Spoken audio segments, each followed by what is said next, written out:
Hi hello வணக்கம். நம்ம இப்போ மல்லி சீரியல் ப்ரோமோ பற்றி இந்த வீடியோவில் பார்க்கலாமோங்க. நம்ம கோர்ட்டுக்கு வந்தாச்சு. இப்போ விஜயோட கேஸ் இன்றைக்கி ஃபைனல்னே சொல்லலாங்க. ஆனால் பார்த்தீங்கன்னா நம்ம எல்லாம் எதிர்பார்க்குற மாதிரி விஜய் மல்லி தேவசேனாவுக்கு ரொம்ப சப்போர்ட்டிவாக இருக்கும் அப்படின்ற மாதிரி தான். ஆனால் இந்த ராஜேஸ்வரி என்ன பண்ணுறாங்க அப்படின்னு பார்த்தீங்கன்னா, எப்படியும் இந்த விஜய் வெளியே வரக்கூடாது, இவங்களை எப்படியாவது தடுத்து நிற்கணும். அதுக்கு ஒரே ஒரு ரீசன் அவங்கக்கிட்ட இருக்கிறது இப்போதைக்கு மனோகர் தான்.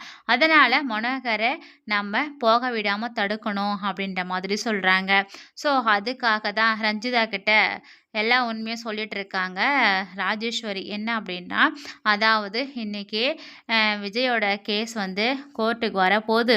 இதில் வந்துட்டு எல்லாமே யாரை நம்பி இருக்குது அப்படின்னு பார்த்தீங்கன்னா, உன்னை நம்பி தான் வந்து இருந்துச்சு. உன் வாயாலே எல்லாமே வெளியே வர வச்சிடலாம் அப்படின்னு சொல்லிட்டு அவங்க வீடியோ ரெக்கார்ட் மூலிமா எல்லாமே பதிவிறக்கம் பண்ணிக்கலான்னு பார்த்தாங்க.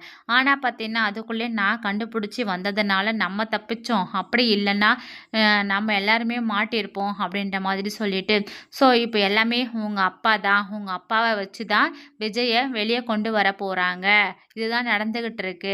அதனால் உங்கள் அப்பா இருந்தால் தானே அவர் கோர்ட்டுக்கு போவார், நடந்தது எல்லாத்தையும் அவர் பார்த்தது எல்லாத்தையும் சொல்லுவார். அவரை கோர்ட்டுக்கு போகாத மாதிரியே நான் ஒரு பிளான் பண்ணி வச்சுருக்கேன். ஸோ இப்போ அவங்க காரில் நம்மளுடைய கம்பெனிக்கு ஒரு பெரிய ப்ராடக்ட் வருது, ஸோ அதை பக்கத்தில் நின்று பார்த்துக்கோங்கன்னு சொல்லிட்டு அரவிந்தையும் உங்கள் அப்பாவையும் அனுப்பணும்ல, அது பார்த்துக்கிறதுக்காகலாம் அனுப்பலை. ஸோ அவங்க போய் அங்கே கம்பெனி சேர மாட்டாங்க, அதுக்குள்ளேயே வந்து அவங்க மேலோகத்துக்கு போய் சேர்ந்துருவாங்க அப்படின்ற மாதிரிலாம் சொல்கிறாங்க.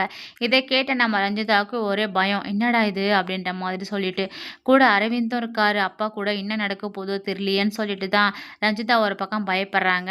ரஞ்சிதா ஒரு வேளை ஃபோன் பண்ணி அரவிந்துக்கோ இல்லை அவங்க அப்பாவுக்கோ இந்த மாதிரி வந்து ராஜேஸ்வரி அம்மா தான் பண்ணியிருக்காங்கன்னு உண்மையே சொன்னாங்கன்னா எப்படியாவது காரை நிப்பாட்டுருவாங்க.